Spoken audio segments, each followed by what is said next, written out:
Hello, everybody. Welcome back to the Triple Threat Show. We are your hosts, Jeremy Lapidus and Mehrob Fatemi over there. We have been a little bit on hiatus here for the last week. I have been on vacation, but I am so excited to be back here. The football season is here. Football starts this week. Week 0 of the college football season is on Saturday. It kicks off once again over in Ireland. Cannot wait for this season. But of course, we have to go through our top 25 here, and that's exactly where we're going to start off. We'll do one of these every single week. Top 25 teams in the nation, starting off, of course, with number 25. Number 25, the Oklahoma Sooners. This is a team that really struggled last year, to say the least. This is an Oklahoma team that looked like they were going to be killer until they hit the SEC. Then they just did not do good, to say the minimum here. But this is an Oklahoma team that is much improved from last season. They have a much better team, and I think this is one of those that's going to be able to turn around, have a massive, massive difference from last season. At number 24, Boise State. This is our one and only ranked top group of 5 team that we've got here. Now, we do have our top 5 group of 5 teams that we'll go over every week as we look at that auto bid. But Boise State, while they did lose Ashton Jeanty, still has a lot of breadwinners on that team. It's a very solid roster, and this is one of those that I look at to be the team to beat in the group of 5 so far. 23 goes to Texas Tech. This is a Texas Tech Red Raiders team that had one of the best off seasons in all of college football. You want to talk about using NIL in the transfer portal the best way? That is this Texas Tech team. They went out there, they filled that roster with everything they possibly could need. Now, it doesn't always work. We've seen situations where it does, like Miami last year, and situations where it doesn't, like Florida State last year. Very transfer portal heavy. There's ups, there's downs, so this is not a guarantee, but I really do like what this Texas Tech team did. I think they're going to be a real threat to win the Big 12 this season.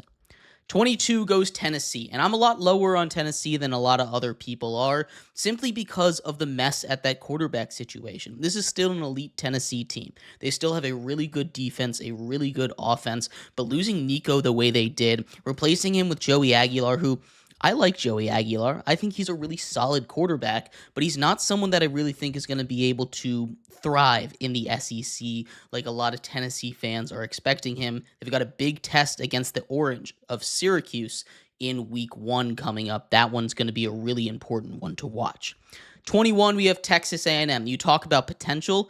That's Texas A&M every single season. Texas A&M has the potential to be great, the potential to win the SEC, but they've never quite gotten there. They're once again loaded. Plenty of All-Americans on this roster, but Texas A&M needs to put it all together before I really put them too high on this list. 20, we see another Big 12 team enter the chat, Iowa State. The Cyclones here are yet again dangerous. You want to talk about returning production?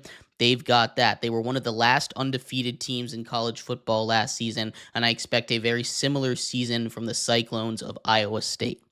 19, we have SMU, a surprise playoff team last year, their first season in the ACC.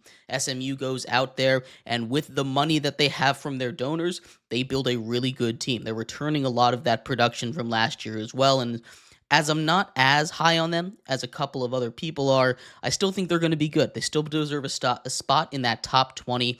SMU is going to be very dangerous this season in the ACC. Indiana, another one of those surprise teams, slots in here at number 18. The Hoosiers really got it all going, bringing in Curt Cignetti, the winner of the Coach of the Year last season. Indiana is going to reload yet again. It's what Curt Cignetti does. Everywhere he goes, he wins. I don't expect them to be as good as last year. They lost a lot of talent. They had a very old roster, a lot of guys moving up to the NFL, including their quarterback, although Curtis Rourke, I don't think was that big of a difference maker that he was going to be this massive, massive loss for this team. I believe in Indiana, but they built a very soft schedule. So you could find themselves back near the top of these rankings halfway through this season, as they're a team I expect to be very deep in the year undefeated. Number 17, we have Kansas State. Again, returning production is a theme on this list. You bring back your quarterback who led the Big 12 in rushing yards from a quarterback perspective and was really solid for them last year. This is exactly what you need. This is a Kansas State team that in a deep Big 12, if everything goes like they were playing in the beginning of the season, could very well be competing for a conference title and a playoff berth. 16 go the Gators. DJ Lagway, he is the guy to watch on this team. A Heisman hopeful from the Gators over there. Lagway is going to be healthy so far, and as long as he is, this is a Gators team that's going to be very dangerous despite a tough schedule this year. 15, I have Illinois. This is a little bit high, but Illinois is the king of returning production, returning the third most production in the entire country. You bring back Luke Altmaier at quarterback. A lot of the offense that was huge last year as they were hot last season, a fringe top 25 team debuts for me at number 15. 14, and this is where I really think it starts to separate from the rest of the group. We have the Ole Miss Rebels. They really reloaded. They lost a lot. You'd want to talk about a team that builds through the portal. That's this one right here. I don't think they're going to be as good as last year, but they are a team that's going to be very dangerous. 8 wins is probably their floor. Maybe if everything hits, if the quarterback to replace Jackson Dart is the one that they need, maybe then they're going to be able to get over that hump that Ole Miss just has not quite been able to get over in this era.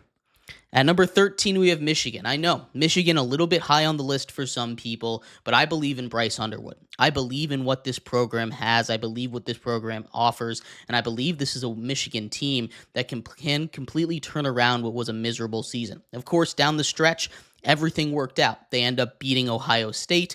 They win their bowl game against Alabama. This is a Michigan team that had a lot going into the offseason and landed the best quarterback that was available as a freshman.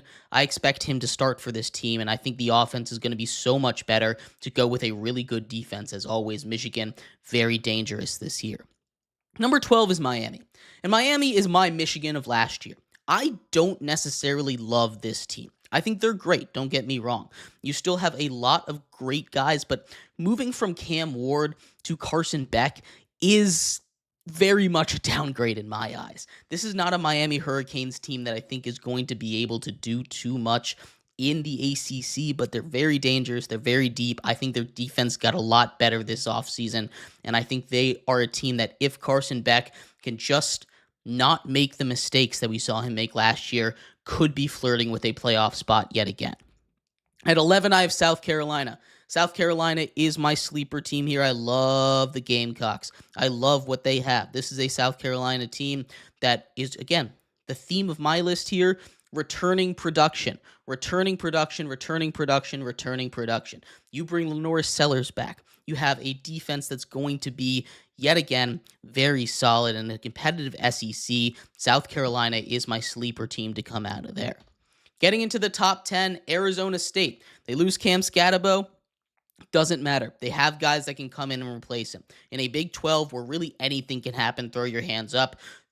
Take a look at this Arizona State team. I think they're really building something over there with Coach Kenny over there, and I really think this is a team that is going to be a little bit of a dynasty in Big 12 circles.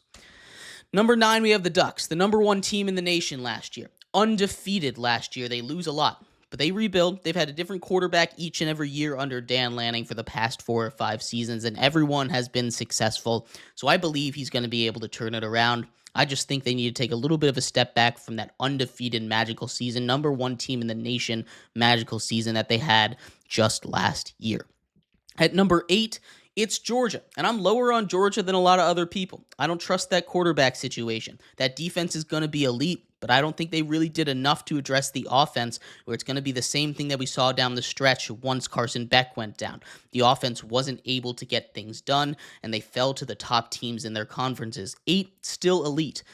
They probably will still make the playoffs, but I don't think this is a Georgia Bulldogs team that's really in danger of winning a national championship this season. And number 7, it's Alabama. How quickly we forget of the might of the Crimson Tide. Nick Saban retires, 1 down season, and all of a sudden we're counting out the Crimson Tide. This is a team that very well could win the SEC, very well could win the national championship this season. Do not sleep on the Alabama Crimson Tide. They are going to be very, very good this year. Number 6, another SEC team joins the list. Garrett Nussmeier and the LSU Tigers all the way up here. He's a guy that potentially could go number 1 overall, a Heisman candidate. This is the year for LSU if they're going to put it all together. They got that defense back right. You bring back your quarterback. That is a theme as we see near the top of this list. These guys that have returning production from the quarterback position are going to be ranked higher because we've seen it. We know what they can do. Entering the top 5 here, breaking from tradition a little bit, getting rid of the quarterback that they had last year, the Notre Dame Fighting Irish, bring in C.J. Carr. And a lot of people are saying this is the best quarterback that Marcus Freeman has ever had with this Notre Dame team. We obviously saw them come in second place, lose in the national championship game with with Riley over there. I think this is a much better Irish team. I loved what they did in this offseason, and they're yet again going to be competing for a national championship. Number 4, it is your national champion, Ohio State Buckeyes. The Buckeyes, I just don't love the quarterback situation. Again, that's what it comes down to. I know I feel like I'm repeating myself, but still, this is a Buckeyes team that's leading passer on this roster has thrown for less than 100 yards in his career. I still believe in this team. They have not and will not be bad. But this feels more like a Georgia situation than it does a Michigan situation when we're talking about what teams I expect to do this season. Entering the top 3, it's Penn State. You want to talk about returning production? You talk about Penn State. You bring back your quarterback. You bring back your 2 leading rushers. These 2 guys that combined for 3,000 yards on the ground last season. An elite defense, which James Franklin always does. The big question, can they win the big game? That is yet to be determined, but if it's going to be any year for Penn State to take the Big Ten, it's this one. They're ready. They're poised. They have the experience. This is the year for James Franklin to get it done. At number 2, the Texas Longhorns. I know I don't have them at number 1. Arch Manning looks amazing. He's going to be great. This Texas team is going to be great. I just think they lost a little bit too much in the draft. They're going to be able to rebuild. I believe in Sark. I believe in his ability to come back and make this team special. But this is a Texas Longhorns team that, again, will be elite. Definitely a national championship contender. But I've got one team ahead of them. My national championship pick, the Clemson Tigers. Cade Klubnik is going to win the Heisman this year. This is a Clemson team under Dabo Swinney that has gotten better and better at understanding how to use the portal. They bring in one of the best defensive players out there, immediately going to make an impact on this Clemson team. They continue to build from the inside. Again, I love what Cade Klubnik is going to do for this team. They're my national championship pick. So they're going at number 1 for me, the Clemson Tigers, my number 1 team in the nation. Mehrob, we have been through my whole top 25. We rushed through it a little bit. I guess 15 minutes, not really a rush. But tell me, what do you think of my top 25 here? What's going on in your head? What is your top 25? What's your biggest gripes here? What's going on in college football this season? Right. The only thing there's 2 things. I think you switch me personally, I'm switching Clemson and Texas just because I know how good Texas is on both sides of the ball. And I'm looking at Archie Manning to be as good. I'm looking at him to be the Heisman winner this year over there with Texas. As much as I love Clemson, and I just have them sitting at number 2. It's not too much of a downgrade overall. 1, 2, 3, I really like. Penn State is definitely a really good team, and I'm looking at that quarterback situation, how he's going to be able to handle himself without Drew Aller. I'm sorry, I was blanking the name. Drew Aller is going to be playing without his favorite target in Taylor Hudson. So I'm looking at that to see how that's going to go. The only sleeper pick, before I get to that, the only thing I would probably switch out of the top 10, make the switch from 6 and 11. Get Ellis. I know LSU had a good offseason. I know they did really good with class, but they haven't touched the field yet, and that's a big part of things. We can look at their recruiting class and see how well they did, getting a lot of 5-star recruits, doing well, and signing a bunch of guys. But seriously, Lenore Sellers and the South Carolina Gamecocks are no joke. I'm also looking at a guy, Nick Harbor, to have a little bit of a breakout year as well over there. He's a big dude, can run, speedster, freak of nature. A guy like that we haven't seen since, like a guy like a DK Metcalf or an AJ Brown-esque player. He has that kind of build. So I'm looking at him to make a splash in college football this year. I'm looking at Lenore Sellers. It's either going to be Manning or it's going to be Sellers for my Heisman pick. I love Sellers. He got really hot at the end of the season last year, and Gamecocks almost snuck into the playoffs. So I'm looking at them to build on that, and I just think they should switch with LSU. That's my only critique of your list. Everything else I love.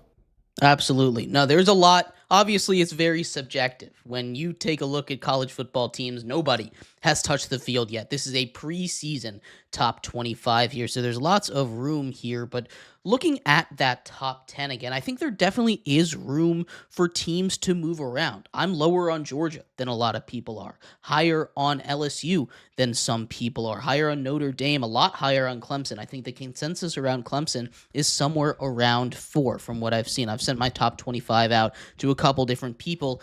Every single one of them has said, why do you have Clemson at number 1? Clemson, I think, is the best team in the nation, and it really just does boil down to that. It boils down to my belief in Dabo Swinney and Cade Klubnik, their ability to turn what has been already a very successful tenure together into the year where they become those national champions. This is the last year for Cade Klubnik to get that done, and in that ACC where you have teams that just missed out on my top 25, like Louisville, Syracuse, these teams that are sitting just on the outside looking in, this is going to be their year. Duke, I also like a lot to potentially slide into that top 25 here. Who are teams near the bottom that you think might be able to surprise you, not on my top 25 or maybe in the bottom of my top 25, that you think might have a shot at the playoffs, long shot kind of guys? Well, I mean, there's one that comes to mind, and it could just be hype. I don't remember if I heard it in your top 25. Is UNC in there somewhere? They did not make it. That is a team I'm looking at I didn't think I heard it. I just wanted to check.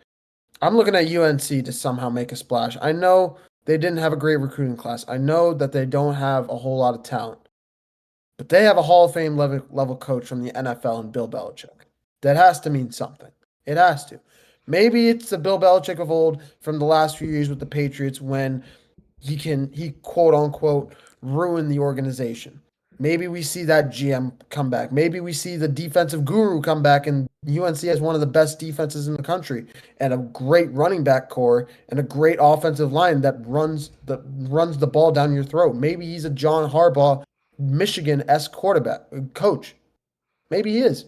I think that it's a way. I'm not saying he should be in that conversation yet because we have to see how he does. He hasn't touched a coaching position in the last 2-3 years, but he's still Bill Belichick, and I think he deserves some credit with that one. That's Yep. just my take. UNC is a very interesting one because UNC could be Bill Belichick's team that he turns into this juggernaut right away, or it could be a little bit of a rough transition. I like the portal additions that they made. They bring in a transfer quarterback from the Sun Belt that I think is from South Alabama, who I think is going to be really good for them over there. One of the top guys that was in the late window transfer portal can turn that team around.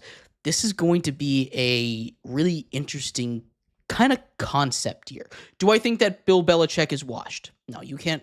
I don't think he is. He is, as you say, a Hall of Fame level coach. I'll go further. I think he's the greatest coach of all time when it comes to the NFL, right?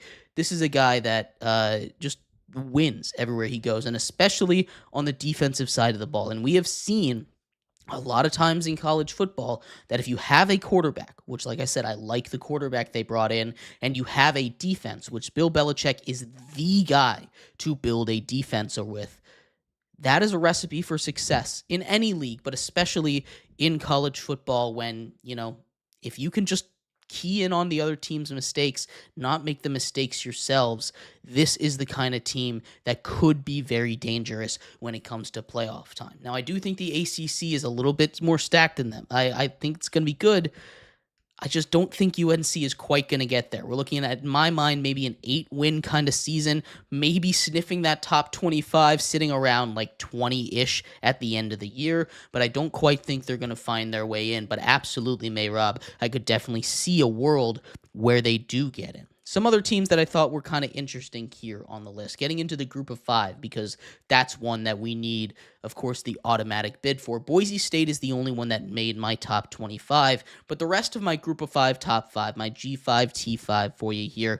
Boise State won, Tulane at number 2, despite losing a quarterback. James Madison at number 3 out of the Sun Belt. Memphis out of the American at 4. And Toledo out of the MAC at 5. That seems to be the top 5 programs in the group of 5 there. Are there any of those programs or any that I missed, like in Ohio or someone like that out of the MAC, that you might think could make a run for that playoff spot this year? It's tough to say just because of how stacked the competition is. It's not like we have those I wish I could remember names. Wow. It's not like we have those TCUs of the worlds anymore that can go on a national championship run anymore. But it's not like I don't even think I mean they could. I'm not too high on Notre Dame this year. I don't think they're going to have nearly as good of a season as they did in previous years. I think they're going to have a little bit of a down year personally. But when we're looking at the Big Five, it's tough to say. It really is. It's really tough to say.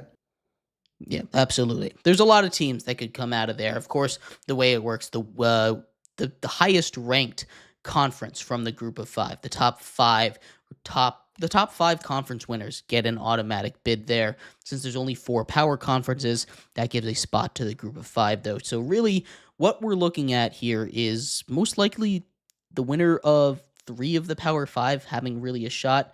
Maybe the MAC throws in there. The Sun Belt with JMU, App State, Marshall, although they lost a lot of players over there when the coaching switch happened. You're looking at the American. UMass. What'd you say? I said UMass. UMass, yes, of course, UMass in there. UMass. They announced their starting quarterback today. I'm not throwing UMass into this conversation, but who knows? Maybe some magic's coming out of Massachusetts this year.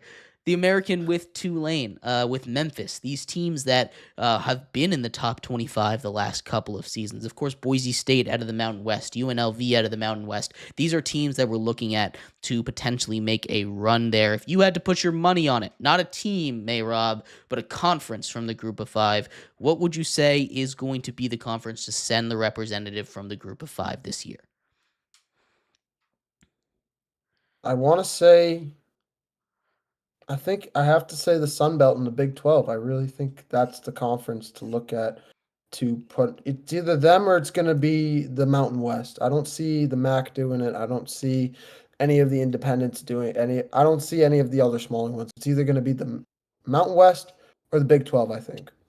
I just wanted to get your take on one last thing, Jeremy. And I feel like we have to bring it up. It's every single year that we bring this up. How good is Deion Sanders in the Colorado Buffaloes going to be this year? So that I mean, one's that one's interesting they because lost there's gonna be a media storm around him, of course, right? That's just how it goes. It's Deion Sanders. But also they lost their quarterback, they lost their Heisman winner, they lost a lot of talent. Deion doesn't recruit. He goes through the transfer portal. He also was dealing with his health issues this offseason. There's a lot of things that are working against the Buffs this year. Colorado is a real wild card. And I'm kind of inclined to go the opposite way of last year. Last year, everything kind of went well for them. They were on track near the end of the season to potentially get that auto bid in the Big 12. But I think the Big 12 is just a little too talented. You talk about your Iowa States, your Kansas States, your Arizona States of the world. These are guys that I think are just better than the Buffs. You can throw BYU into that conversation, although they're kind of a mess with what's going on with their quarterback situation right now.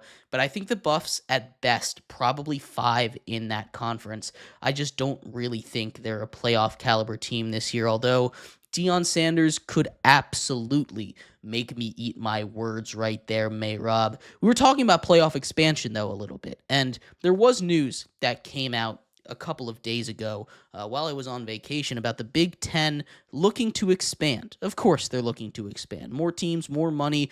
Everybody loves that. It's all about the money in college football nowadays. But the number is that big, shocking one, Mehrob. 28 teams. 28 teams, Mehrob, is more than double the amount of teams that are in this college football playoff already, a playoff that some people say has too many teams right now. What do you make of this? What is your thoughts? Do you support this 2018 playoff? Because I certainly do not. No, I do not. It's one juggernaut of a conference, and then it's pretty much what the NCAA is trying to do is they're trying to make it more competitive for smaller teams, smaller conference by making everybody that's good play in one conference, so someone gets snubbed, and then it's just a firestorm of this guy got snubbed for like Cincinnati to get in. Remember when Cincinnati made it to the playoffs a couple of years ago over what was it, Alabama? Everybody had a meltdown. It's it's the same thing. Granted, it's a little bit of a bigger playoff pool than it was back in the day, but I mean, it just doesn't make sense. Yes, it makes good regular season football, but it doesn't make good playoff football, and that's where we want to see the best. That's where we want to see the matchups that we didn't see in the regular season. We want to see the teams from the two conferences that battle it out, the Big Ten and the SEC. That's always absolutely it's hypothetical that it's going to be the Big Ten and the SEC conference that get merged, but we were talking about this off the air. This has been talked about for years now. I'm just shocked that it's actually going to finally happen. So, I mean, it's crazy stuff. I don't agree with it. I'm right there. Yeah, so one of the things that I think makes me the most disagreeable towards this is the way it affects the regular season. One of the things that's so beautiful about college football, and I'll get to the snubs part because it doesn't matter how many teams there are, there's going to be snubs, right? You look at the NCAA tournament when it comes to March Madness, there's 66 teams, 68 teams that make it there. It doesn't matter. That 69th team feels snubbed. That 71st team feels snubbed, right? That's just how it goes. There's always going to be a snub because my team is better than the 64th team. It doesn't matter. There's always going to be snubs. But again, back to what I was saying, the thing that's going to, I think, affect it the most is going to be the way that it affects regular season games. With a 12-team playoff, with a 4-team playoff, with a 2-team national championship game, every single snap matters. Every single game matters. You let your guard down for one game, you're out. With 4 teams, you can't lose more than one game and get in. With 12 teams, 3 is testing the water. In a really murky year like that, like last year, 3 was able to get in. But in most years, I don't think 3 wins gets you in, 3 losses gets you into the college football playoffs with 12 teams. You can't really let your guard down, although you can kind of get away with one kind of not bad loss, right? That is how things are going to get affected if it switches to 28. Now, I don't think the Big Ten really wants 28 teams. We've seen this negotiation tactic before. They start with a real high number, just like when you're bartering, right? When you're haggling. Hey, I want this scarf from you at the market. How much is it? I'll give you. You say it's $28. I'll say nah, that's way too much. Why don't we do $20? That's great for you, Mehrob, because you know what? You made that scarf for $14. You still make a little bit of profit, right? They want 14 teams. That's just a number I'm throwing out there for this example. You meet them in the middle at 20. That's still good for them. That's what they want. That is the way I read this situation more than anything. Still, though, it is not good. Expanding the playoffs is fine. It's not necessarily the worst thing, but the reason that they say it is disingenuous. They say we want more representation from smaller schools. They say we want more representation from more conferences. At the end of the day, it's going to be more Big Ten and more SEC. It's going to be more of those power conferences. You might get 1 or 2 group of 5 schools in, sure. Yay. Have fun with your invitational at Alabama to go and get absolutely destroyed in the first round, right?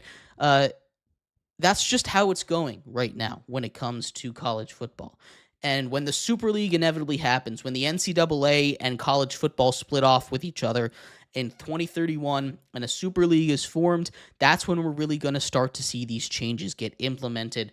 I'm going to be really curious how this does change because I can't imagine that they stick with a 2018 model, a 20-team model when conferences go away because really the reason that these numbers keep going up is because conferences want more auto bids, more money, more opportunity for their teams. And everything's going to change in 2031 when the college football doomsday clock hits 0 and everything implodes with the ACC completely falling apart. That's just my little conspiracy theory there, Mehrob. But I really do think that college football is about to split off from the rest of college sports here. We've had conversations about this a couple times on the show. So, you know my thoughts a little bit on this, but this is just not a good thing for anyone. It's not good for the future of the sport. It's not good for the future of the organization. And most of all, it's not good for the players who have to play more game. It's not good for the fans who have to experience a worse product during the regular season. And it's not good for anyone, really, at the end of the day, other than the pockets of the bigwigs at the top. And at the end of the day, the pockets of the bigwigs at the top are the things that make the decision. So get ready for 34 teams, 36 teams, a 64-team college football bracket coming up in the future, Mehrob, because there is no stopping this train once it gets rolling. It's just a mess right now. College sports, a mess. We'll see how it goes, though. But we're going to take a quick break. When we come back, move off of college football back into the pros. Football is just about back here, but there are lots of contract issues to figure out. Joe Flacco has been named the starter over in Cleveland. Trey Hendrickson officially on the trade block. What's going on with Terry McLaurin? We'll cover all that and more coming up next here on the Triple Threat Show.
Welcome back to the Triple Threat Show.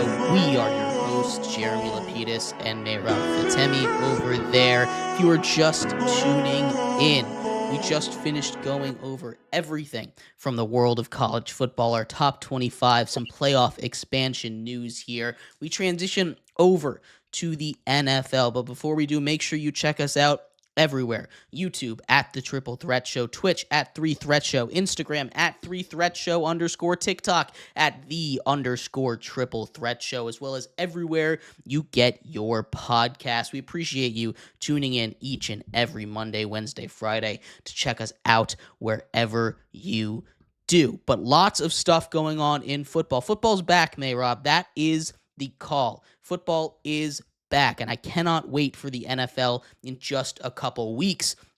But we're going to start off with what's going on in preseason. Big news today, and the big breaking news today, Joe Flacco has officially been named the Week 1 starter for the Cleveland Browns. This felt like a move that was only a matter of time. They did draft 2 rookie quarterbacks, Dillon Gabriel and Shedeur Sanders. Both of them got their chance into play in Weeks 1 and Week 2 of the preseason, and both of them, I would say, looked pretty solid. We obviously had Shedeur Sanders throwing a couple touchdowns against that Panthers defense. They looked pretty good. He had a couple of really good moments, like those touchdown throws, and a couple of really bad moments where the big concerns of him running around scrambling, kind of like what Caleb Williams was doing last season, kind of came out, and that is not good. So they balanced out. Dillon Gabriel, also a lot of positives, a lot of negatives. The big negative, the pick 6 that he threw. A lot of positives. He was quick, accurate. He didn't run around in the pocket like Shedeur Sanders. You need to get the ball out quick, fast, in a hurry when you are playing NFL football, because those guys are quick, fast, and will hit you very, very hard, especially for a guy like Dillon Gabriel that is a little bit undersized. I liked a lot of what we saw out there, but Joe Flacco, the veteran, is going to start for the first time since he was on the Jets in Week 1. This is big news. This is huge news. Now there's just one true quarterback competition going on, and that is with the Indianapolis Colts. What do you make of the Browns here, Mehrob? Good move, bad move? What's going to shake out behind him? Because the Browns, they still have made no official word of who is the second, third, and fourth stringer, maybe even fifth stringer if Tyler Huntley is still on the roster. Way too many cooks in that kitchen. What's going on in that quarterback room? You said it best. There's too many cooks in that kitchen. It's an absolute mess over there in Cleveland. At least, I mean, the one thing that we got right from the beginning was Joe Flacco the starter. We knew that going into the preseason, and that's been confirmed now. From here on out, it's going to be about what happens, I think, in Week 3. I think they split the reps between Shedeur and Dillon Gabriel, and they see what happens. I think Shedeur has the lead right now in terms of going to be who's going to get the backup job. I think right now it's Flacco for the starter, Shedeur with the backup, and then Gabriel with the third string. But I mean, that can change in a moment. That can change if Shedeur throws a pick 6 and Gabriel has a good day. Gabriel has a rushing touchdown and Shedeur has a little bit of a mediocre day. Apologies. Why are my texts coming through? Sorry about that, guys. But overall, it's just an absolute mess. And I really think the Browns have an interesting core to figure out. I think it's going to be about Shedeur. I think it's going to be about how these two play next Sunday. That's what it boils down to. Yeah, the backup quarterback situation is really interesting, but I've seen a lot of discourse online about Joe Flacco being named the starter. He, of course, is 40 years old. He is an old man when it comes to football terms, but Joe Flacco's still kicking it a little bit. Of course, he led the Browns to the playoffs just a couple of seasons ago in that magical end of season run. I don't think he starts the whole season. I don't think anybody really expects him to start the whole season. I think this is the right move for the Browns. Shedeur Sanders has really taken to Joe Flacco. It seems like they have a really good mentor-mentee relationship. So I kind of figure that Sanders is going to take that second string. I also figure that because, well, big names, big clicks. Again, kind of the theme of everything in the world right now, big money. Kind of goes back to that. Shedeur Sanders needs to be in a place where he can potentially get out there, and when he eventually does, not if, when this season he eventually gets out there, whether through injury or just the Browns being bad at football, he is going to be a massive, massive star in the making. That is what we're watching for. How long into the season? I know we've had this conversation before, Mehrob, but looking now that we've seen him in the preseason, we've seen Joe Flacco be named the Week 1 starter to very mixed results from the public.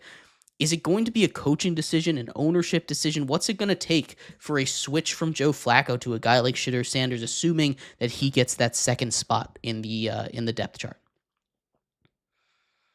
I mean, we could see it. I think it depends on Joe Flacco. I mean, he has a little bit of injury history play part in it. The schedule that the Browns have playing in the AFC North is going to play a role in it.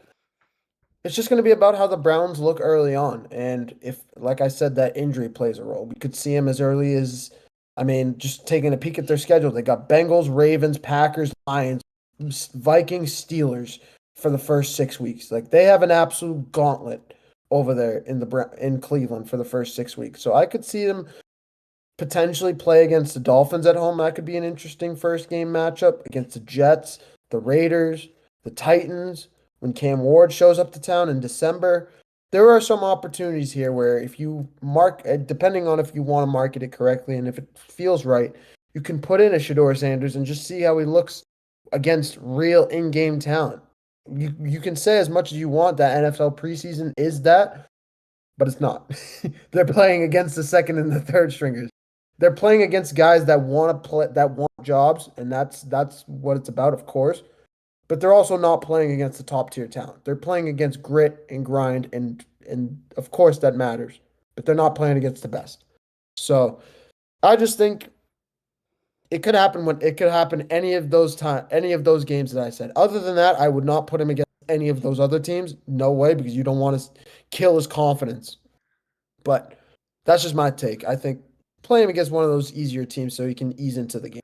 Right, absolutely. And really, when you're making his first start in the NFL, I don't think there's really any team that's necessarily easy to go up against here. But he's not the only rookie quarterback that has a lot of big questions and a lot of big discussions surrounding him. Jackson Dart has looked good in these games. Now, he has looked really good in the eyes of some people. I am not some people. Now, I am a Giants fan, and I'm not saying I'm pessimistic here, all right? But Jackson Dart, as good as the numbers look, as good as he has been hitting his targets, and especially a couple of tough throws, that touchdown throw that he threw to little Jordan Humphreys down the sideline when he took a massive hit is impressive. Being able to stand strong in the pocket is incredibly impressive, but it's a lot of the same issues that we were seeing when he was coming out of Ole Miss. He has one read, and if that read isn't there, it's not necessarily going to work. Now, he's gotten better at it. There's no doubt about it, but playing against, like you said in the preseason, Mehrob, one these first strings, these second strings, these third strings guys, they need to see more if you're going to be an elite quarterback, right? I don't necessarily think that Jackson Dart is ready. He hasn't shown that level of poise and quick thinking that he needs to. All of those numbers, that high completion percentage, most of it's from screen passes. Over 60% of the passes he's thrown in the preseason are from screen passes. And as much as screen passes are good, look at Jaden Daniels last year. When he was first getting introduced into that Commanders offense, it was screen pass, screen pass, screen pass, screen pass, run, screen pass, run, screen pass, screen pass, screen pass, screen pass. They didn't really open it up until week 3 or 4. That is not necessarily a bad thing. The bad thing is when you keep on doing it. That's the only thing he does. He is not inaccurate. He's able to take those chances. He plays like a gunslinger, which you like, but I would like to see a little bit more of the ability to throw down the field out of Jackson Dart. That's not to say that he hasn't been impressive, because he has been. He's been better than I expected him to be. But I don't think I'm ready to crown him as the week 1 starter. It's going to be Russell Wilson anyway. That's what Brian Daboll is saying.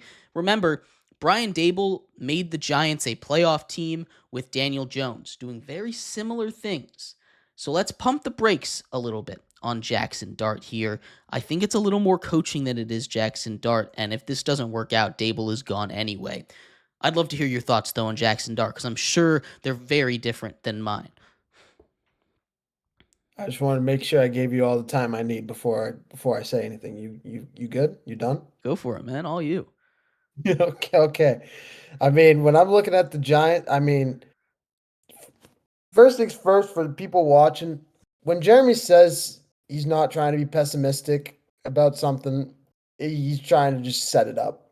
Because I mean, like, this is a Giants team, like, as good as I mean, Jackson Dart, yes, he's throwing a lot of screen passes. but it's not like he's throwing to Malik Neighbors right now. He's not throwing with any of the wide receiver ones or any of the star receivers to be there for the Giants. He's playing with Tyron Tracy, which is nice to see. But nonetheless, I mean, I'm just looking at Jackson Dart, and he's played well. He's playing a starting game manager esque role, and I mean, sometimes that comes with just throwing screen passes and running the ball when you have to.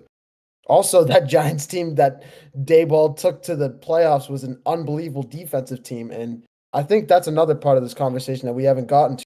If you want to talk, I'll leave that to you when you're talking about Abdul Carter. He hasn't looked the greatest so far. He's had some moments, but he's also had a couple moments, I don't know as what we'd you're like to talking about, know. man. Abdul Carter's looked amazing. He had one little slip up where he got pushed down, but Abdul Carter has been absolutely cooking everybody. Look at what he did against the Bills' starting offensive line against Deion Dawkins. Pressure, pressure, pressure, pressure. That defense, and I talked about it when we did the NFC East preview. If the Giants' offense can score like 27 points a game, there's no reason to believe that with a defense, especially a defensive line as good as theirs, with a lot of really talented and upside heavy players that they have in the secondary, with that defense, potentially top 5 defense in the league, there's no reason to believe that if the Giants can get any form of offense, they can't be good this year. Now, I don't think they're going to have too much offense, but if they do, they're a real playoff threat. And again, you tell me about being pessimistic. I don't care who's at quarterback as long as they're putting points up. That is truly, I think, a Giants team that, if they can score points, will be a potential wild card 9-8 kind of team, despite that real tough schedule. Did not mean to interrupt you. Go ahead. No, you're okay, man. I just think, I mean, as good as the Giants defense is, I I'm a little worried when I see t I mean, he had a good week 1, but week 2, like he was the second lowest he was the second lowest defensive linebacker in the entire week 2 preseason. With a 46.5%. I mean, I just looking at the number, he had a little bit of an the Jets gave him a little bit of trouble. That's all I was. Week 1, he looked good though, for sure. But I mean, going back to the quarterback situation, I personally think just off of how the preseason looks, I mean, I personally had Winston and Wilson around the same rank. I would put Winston as the starting quarterback, Wilson at second, and then Jackson Dart at third. Granted, I don't think Dart is that far off.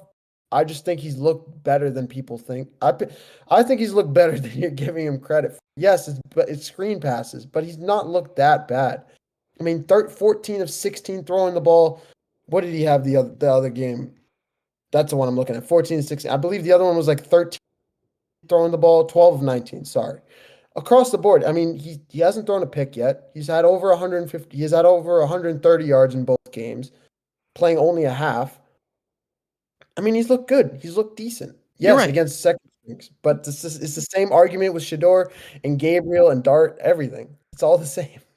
No, you're absolutely right. He has looked good. And I may be being a little bit too strong on the negatives here with him, but I It's just because don't you've think experienced this you too got to long. you got to bring him down, man. You like people are talking about him, "Oh, he's the starter. He's going to be the savior of New York." He's not ready for the lights, man. He's not ready for the real pass rush, the real speed of an NFL game. He is not ready to go yet. There's potential, but he's not ready yet. And I think you just got to bring the expectation down from all the way up here to just a little bit more down here. A little bit to see. I'll say this: he looks better than Daniel Jones so far. I don't know, man. Daniel Jones, before he got pummeled behind that awful Giants offensive line, looked really good in his first preseason. So we'll just have to see how it goes. Regardless of any of that, the quarterbacks aren't the only big news happening in the NFL. Big trade situations with everything going on with the holdouts that we've been tracking all off season long. We'll start with Trey Hendrickson. He officially on the trade block here. The Bengals have officially said they're starting to listen to offers, which thank you, Bengals, for getting there, but also that took you way too long. That took you way too long to get to where you need to be as far as trading. You needed to make a decision, either trade or pay, and they were just trying to do the middle ground here when it comes to Trey Hendrickson. What do you feel is going on here? Are they still going to be able to work out a contract? And if they're not, what's a trade package look like? They're asking for a young defensive player because they need to replace him. Doesn't have to be a defensive lineman, but they also are looking for picks. Does a first rounder and a defensive player look like a deal for an aging guy who, yes, led the league in sacks last season, but is that enough for either side to get it done? What do you think it's gonna take to move Trey Hendrickson? I mean, it's definitely going to be a high asking price with his last 2 years, having almost 18. He's had 17 and a half sacks the last 2 years, back to back years with over 15 sacks. He's one of the best defensive linemen or defensive linebackers in the league, and it's not close. He's the reason the Bengals, with Hubbard, I can't remember his first name, Hubbard on the back line, on the back line, are both in, just their ability to invade the quarterback, just get in front of the quarterback face. The reason why the Bengals beat the Chiefs a couple years ago in the AFC Championship game was because of Trey Hendrickson.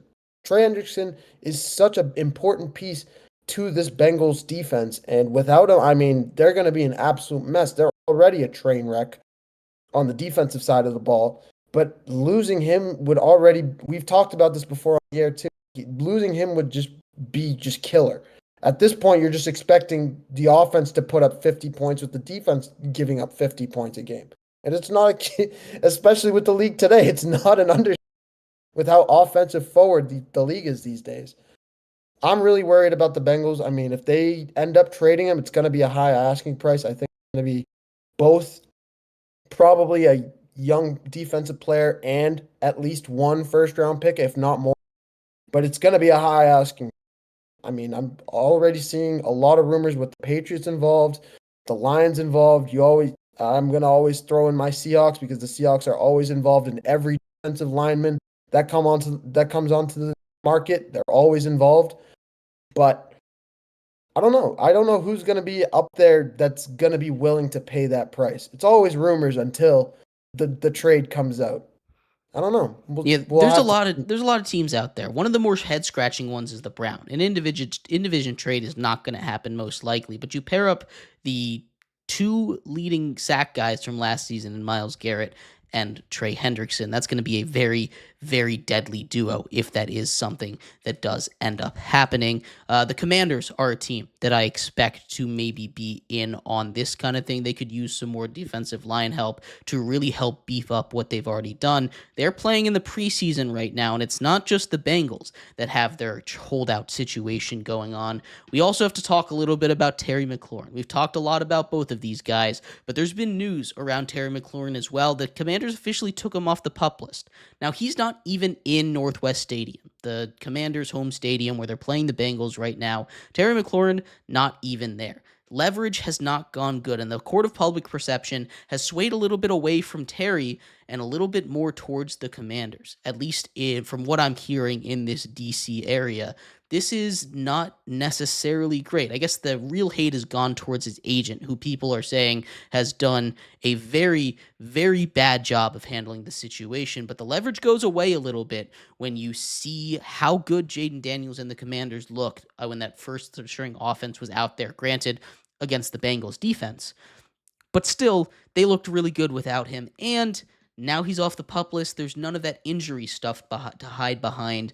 Do you think this deal gets done? Do you think he gets traded? Because Terry McLaurin is the difference between this Commanders team being a six is too low, excuse me. This difference between them being an 8-win team and them being an 11-win team this season with a real tough schedule, because Jaden Daniels, he needs his number one weapon out there. It's something that has to happen. They still have a little bit of leverage. What do you make of this situation over in Washington? It's a mess. It's possibly worse than the Trey Hendrickson deal because at least, I mean, Trey Hendrickson hasn't been in purgatory like Terry McLaurin was at the beginning of his career with Washington. He has been through the slums, and the second this team has some success with a legit starting quarterback and these two guys having the level of chemistry that they have together, the owner, the GM, the ownership, whatever you want to call it, wants to pull the plug on the situation because he wants too much money. Because he's 30 years old and he's going to hit a cliff soon. Last time we heard anything about a cliff, Tom Brady went to two more Super Bowls. Like, I don't know, what are we talking about here? Like, this is a guy in Terry McLaurin who's, yes, still he's at the end of his prime, but I'd say he has at least two more good years in him before you can even think of any sort of drop off from him. I think he's a legit wide receiver one. I mean, if especially if the Commanders can lock him up with Deebo Samuel on the other side, that is going to be a lethal offense. You have Jaden Daniels, who's a runner himself. You have Brian Robinson Jr. in the backfield. You have a legit offensive line, a legit defensive line. You signed Von Miller this past offseason. I mean, the Commanders look really good. They really look good on paper, but they need to get Terry McLaurin because if they don't, they're going to be in a mess. They need to keep him. He's such a pivotal part of that offense as a deep threat, as a slot receiver, just being able to take some of the pressure off of Jaden Daniels. They need him. Yeah, I, let's I let's talk a little bit about B-Rob because that's a really interesting name. As Silly Pelican in the chat just brings up there. Let's talk a little bit about B-Rob because you said he's on the team.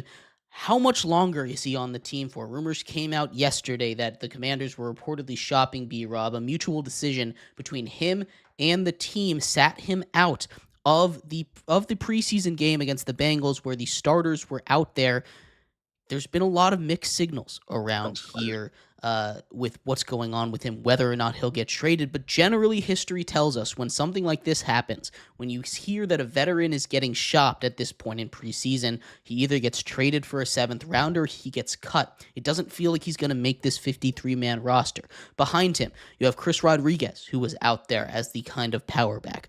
You have Merritt, who dealing with some couple different name changes over there, but the 7th round rookie already has an explosive touchdown in this game against the Bengals. He showed out. Is B-Rob getting passed up? I don't see him on this team anymore. It's still not necessarily a bad thing, right? It's a deep running back room. They have Krosky Merritt. They have Austin Eckler as a veteran in there. They have Chris Rodriguez. They have guys that can replace B-Rob. But it doesn't feel like B-Rob is in that room too well. It sounds like, from what I've been hearing, the front office has been wanting to get rid of him since before the Lions game in the playoffs. I don't know what's going on, but I don't expect him to make this roster. I don't know if any team's really going to trade for him. Maybe he gets picked up. Very good story. Of course, rookie year, gets shot and plays just a couple weeks later. True toughness right there. True grit. Shout out him for real. But also, he's just not fitting that team. What do you make of this here, Mehrob? What's going on with B-Rob? What's that situation, and how is it going to resolve? I mean, B-Rob has a little bit of an injury, a little bit of injury history as well. I mean, he always has it. He's had concussion problems. He's had hamstring. You bring up the shooting. That can't even be part of the injury report. That's just a terrible situation that happened to him. I mean, you say that they wanted to cut him before the Lions game. In that Lions game, he had 15 carries for 77 yards and 2 touchdowns. So I don't think, I mean, from what we know of B-Rob, I mean, he was already dealing with a bad offensive line, and that's been improved thus far in the offseason. I just think they're just trying to keep him healthy. They don't want him to get hurt, and they want to give some of their other guys. They like you said, they had Krosky Merritt that came in from the draft. They're trying to give him an opportunity out there. Jeremy McNichols, he's been jumping around the league. Chris Rodriguez, I don't. Was he just drafted just this past offseason? Yeah. I mean, I think this is a well-rounded running back room, but I think Austin Eckler and Brian Robinson are still leading it. We haven't seen Austin Eckler yet either because of his injury history. So across the board, I think he's still fine. I wouldn't be too worried. I think this is probably for the third or possibly second string running back spot just because of Eckler's injury history as well. It's important. In Washington, I expect Terry to be in, B-Rob to be out, but we'll have to see what happens as Adam Peters and this Washington front office figures out how to build off of one of the most successful seasons in franchise history. We're going to take a quick break here. When we come back, we turn our attention over to the world of baseball, expansion, realignment, what's going on there. An interview with Rob Manfred goes viral. We'll also talk about the Brewers. Are they for real? Can they make a run to the playoffs and to the World Series? All of that and more coming up next here on the Triple Threat Show.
Welcome back to the Triple Threat Show. We are your hosts, Jeremy Lapidus and Mehrob Fatemi. If you were just tuning in, we've covered a lot of football. College football top 25, week 0 approaches on Saturday. We talked about the updates for the situations revolving around Terry McLaurin and Trey Hendrickson. We talked about quarterback situations in New York and Cleveland, what's going on with that. Now we take a look at baseball. We talked about playoff expansion when it came to college football. How about playoff expansion when it comes to MLB? Not just playoff expansion, but league expansion. League expansion and league realignment. One of the big things that came out of the interview with Rob Manfred, the commissioner of baseball, the other day, is the fact that he said we are looking at potentially realigning geographically. That is huge. And we talked a little bit about it pre-show, Mehrob, about why this is so huge, but it's huge because of two reasons.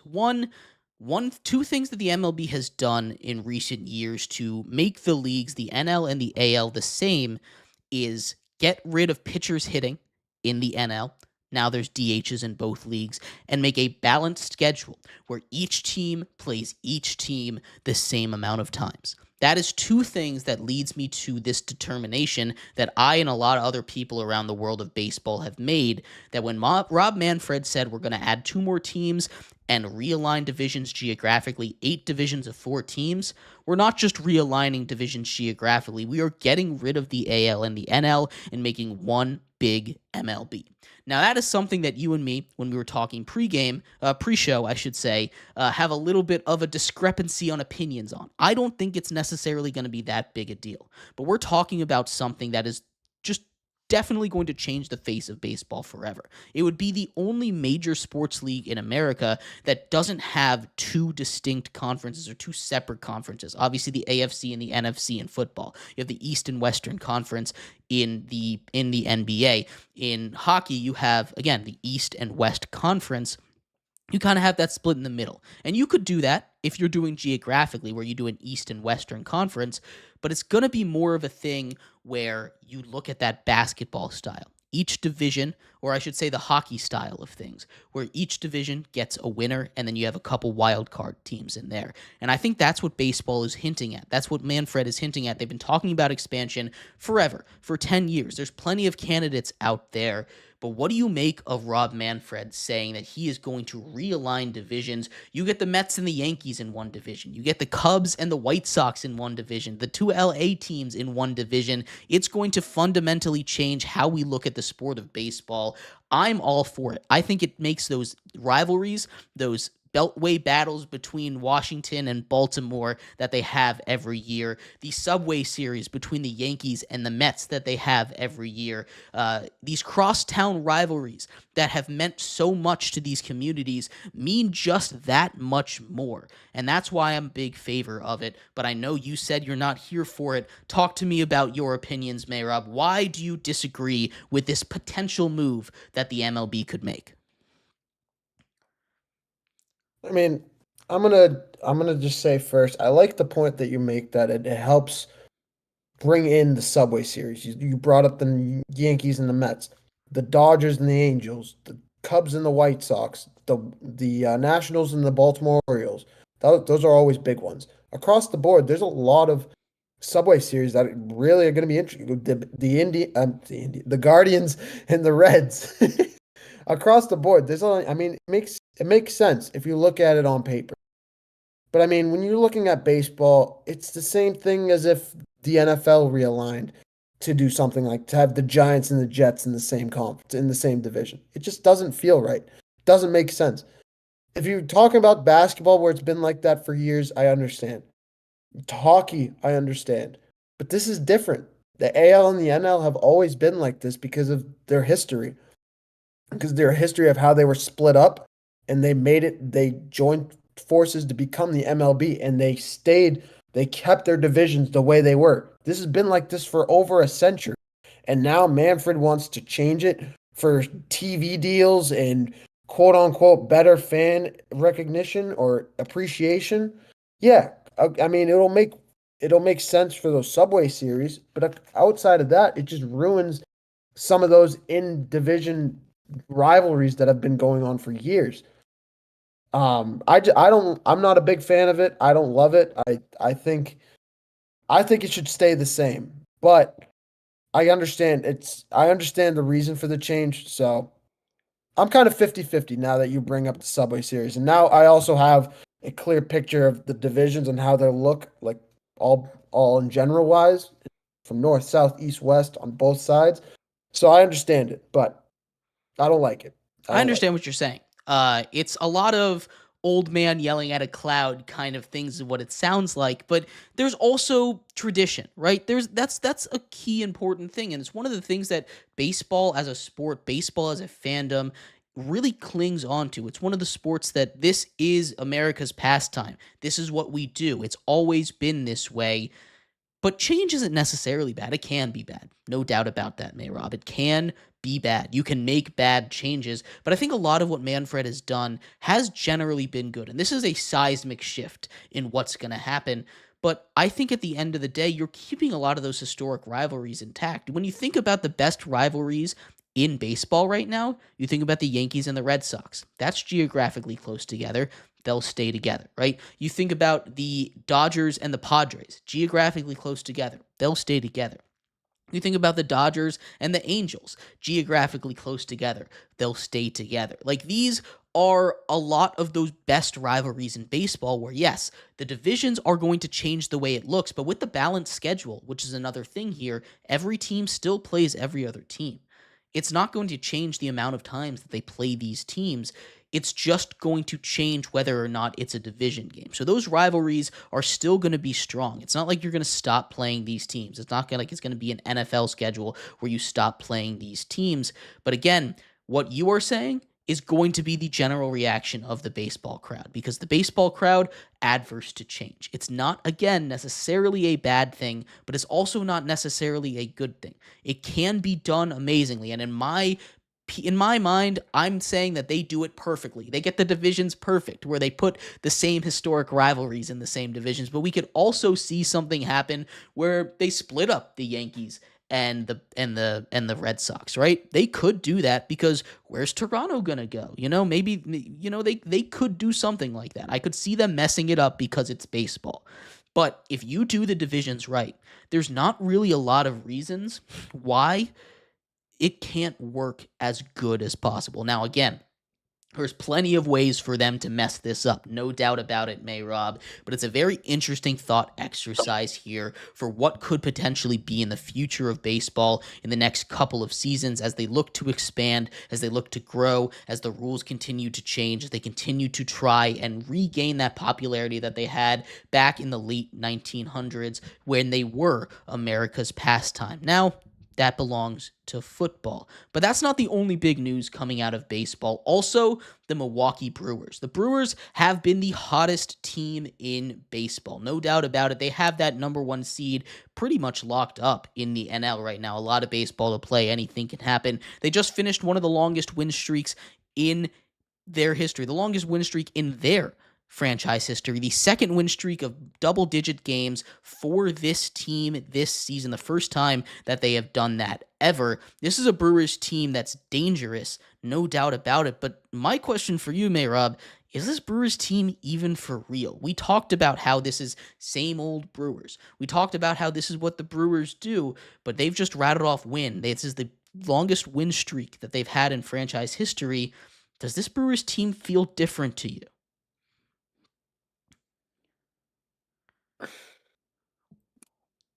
I can't. It's like my hands are tied, because yes, we've seen this story for the last 4 years straight, and every single year they don't make it past the wild card of the divisional round. It's the same. I don't want to say it's the same thing, but I'm saying the one thing I want to pull this up before I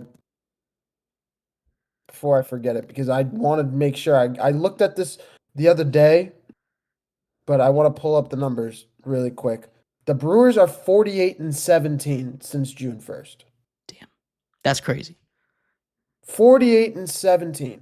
They have over a they have a 73% win percentage since June 1st. If that doesn't prove that has to mean something. It has to. Like it has to. They're one of the best. They're by far they have the by far best record in the league right now. They're like 7 games over the second best.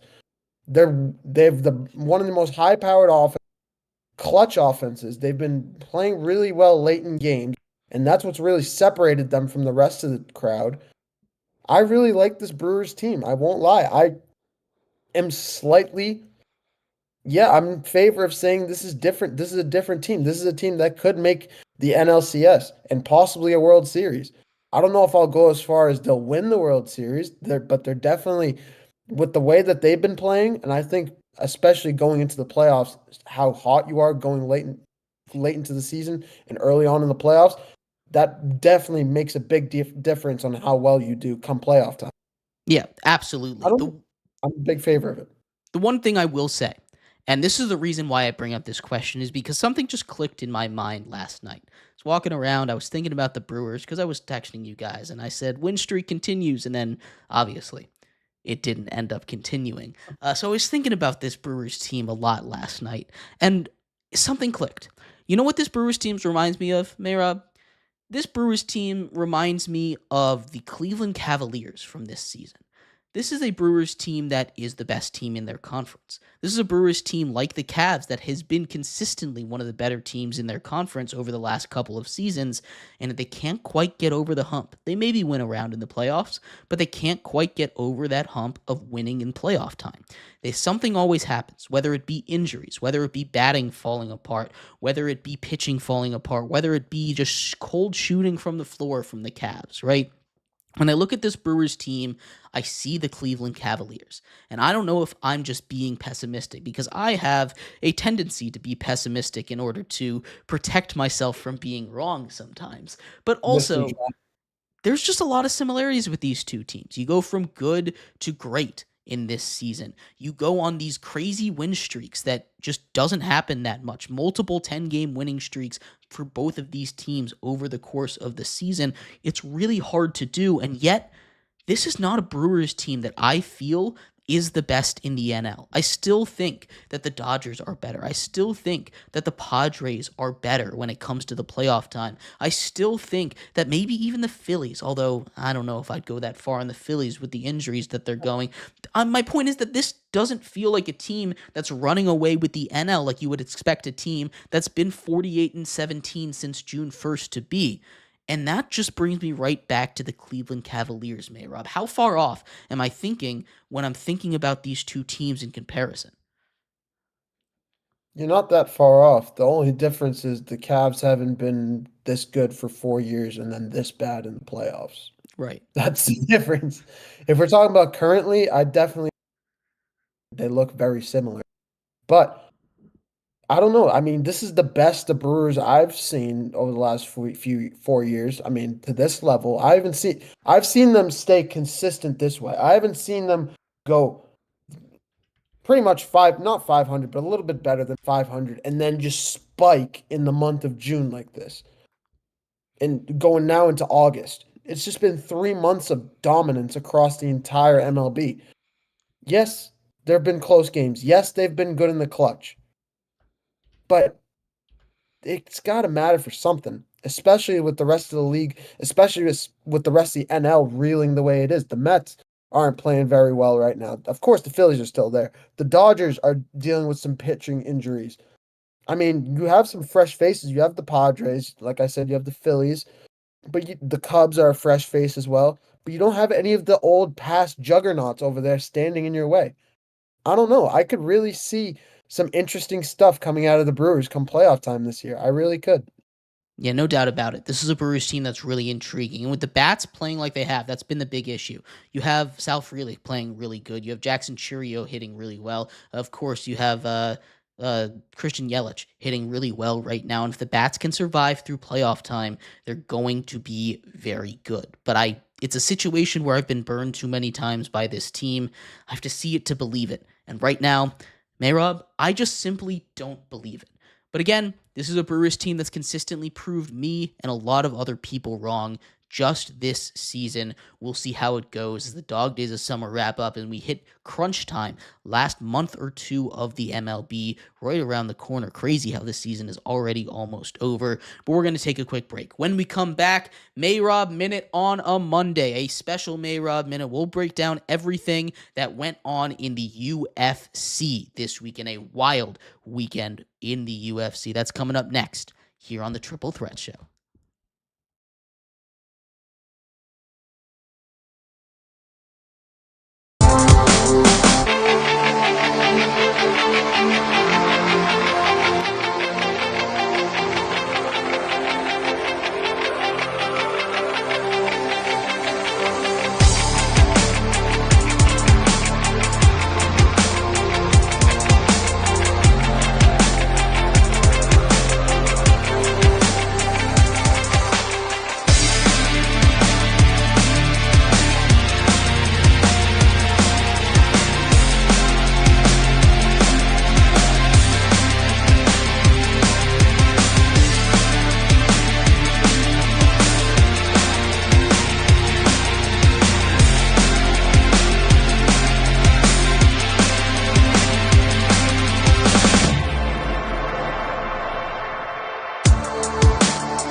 Jeremy has given me the floor, and it's time to talk about some UFC. I mean, we've been talking about it a lot recently, over the last week or so, with UFC 319 been coming in full fledged, and we saw it finally on Saturday night. What an unbelievable fight we saw.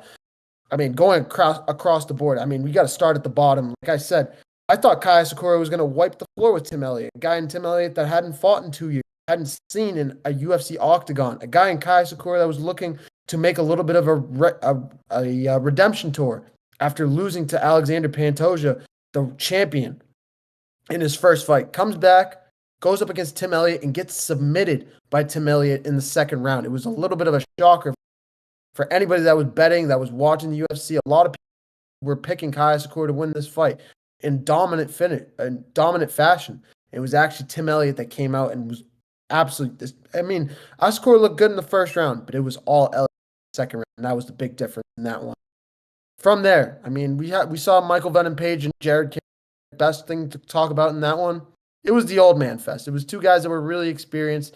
Michael Venom Page that loves to dance around the ring, always hard hitting Jared Cannonier. But I said it in the show. I saw it in all the shows all week long. Jared Cannonier needed to get a knockout in the first 2 rounds if he was going to win this fight. Reach the third round, Page was going to take over. He's too quick, he's too agile, and that's exactly what he did, controlling Cannonier in the third round by decision. That was probably the most boring fight of the night. Honestly, it wasn't too bad. I'm being so serious. From there, we saw probably one of the fights in Geoff Neal against Carlos Prates, a spectacular, picture-perfect knockout with 2 seconds left to go in the first round. A spinning back fist, a picture-perfect spinning back fist that was on the money. And Carlos Prates continuing with the nerd bros that are over there, continuing to fight at an unbelievable level. I'm pretty sure he's the only guy with one loss and continuing to make his name in the welterweight division. That was arguably the fight of the night, if not the fight of the night. From there, Leron Murphy and Aaron Pico, the co-main event of the night. A lot of people had a lot to say. I was one of them. I was doubting Leron Murphy, a guy that was like Volkanovski in a way, but was not nearly as good on the ground. A very inside and out type of fighter, knows all sides of the octagon, is very tactical way that he fights. Came in there and got his first knockout win. Every single win he's had. Yes, he's 14-0, now 15-0. But every single one of his wins was by decision until Saturday night. He goes in there in the second round with an unbelievable spinning elbow on Pico and putting his lights out. The guy from Bellator, the newcomer from Bellator, joining the UFC and putting him down. This is now a streak. This is going to be something that we're going to be talking about soon, probably, with how Bellator has looked. A lot of their fighters just losing to the continue to prove why the UFC is the best fighting league in today's day and age, and when it comes to MMA. But we got to get to the main event. This is what we were all waiting for. I knew it was going to be bad. I didn't know it was going to be that bad. This was a 50-41 decision in favor of Khamzat Chimaev. The longest time, I don't know this. I wish I had them in front of my face. But the longest time it took for Khamzat Chimaev to gain a takedown in a round, the longest it took was 22 seconds in the 5th round of a 5-minute per round fight. The first round was 7 seconds. It took Khamzat to take advantage of this entire fight of the round, to put DDP down. Yes, a lot of people are saying it was boring because doing it. Dricus was stalling. He was waiting for Khamzat to gas out because a lot of people he hadn't gone past the 3rd round in his career. And his cardio looked phenomenal. His strength, he's doing exactly like he always does, like my buddy Jacob Curley was saying on Saturday. He was wearing himself like a backpack. He was wearing Dricus' backpack. Or he was like a backpack on Dricus' back. Literally. It was complete dominant control by Khamzat, and this is honestly probably one of the most dominant wins I've seen in a long, long time. I mean, a guy in Dricus who hadn't lost in 10, 11 fights, it was at least 11, if not 12 maybe, fights in a row, win streak, and getting absolutely dominated the way he did. Khamzat is still 17, now the middleweight champion of the world, looking to turn around to fight in Abu Dhabi at UFC 321. Who's he gonna be? Who's he gonna be fighting? I have names in mind. He's already called out Reiner de Ritter.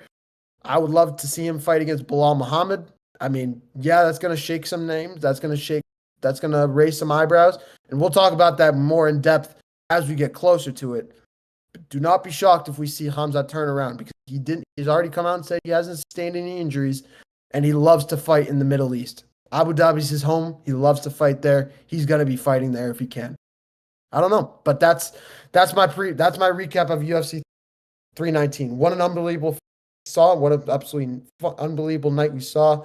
And unfortunately, we won't be seeing another night until October, but we'll be back for more for that. But Jeremy, you got any ideas, any thoughts on the UFC 319 card? What are your thoughts on the main event on your mind? Yeah, when you If talk about a main event like this one, 50-44 was the final scorecard from all three judges here. Duplessis, like you said, just did not have what he needed. 15-0. You stay undefeated, it's going to be just a massive win. But again, 50-44, just getting a 10-8 round in general in a fight like this is hard to do when you're talking about a main event, especially when these two guys going into it probably a lot of people thought was going to be a good one, right? Boos from the crowd shows what people were expecting. Instead, they were treated to absolute domination, right? And when you dominate like that, like you said, it's possible to have a quick turnaround. I don't know how quick of a turnaround you can really have because you've really got to focus in on each different fight because every fight very, very different. But when it comes to these two fighters, there's a reason why one of them is undefeated, and we got to see that in the ring on over the weekend there. As far as who's next for him, why not keep climbing up the ladder there, right? Maybe he goes for a title fight next, although I don't necessarily know if he's quite ready for that yet. But definitely a really great weekend in the UFC here, Mehrob. A lot to look forward to as we take a look what's upcoming for them. But thank you everybody so much for tuning in to today's episode of the Triple Threat Show. We have been your hosts, Jeremy Lapidus and Mehrob Fatemi. Make sure you check us out everywhere: YouTube, Twitch, Instagram, TikTok, everywhere you get your podcasts. We will be here. Go check us out. Give us a follow. Give us a subscribe. We will see you on Wednesday breaking down all of the biggest news from around the world of sports. You guys have a good one. Bye-bye.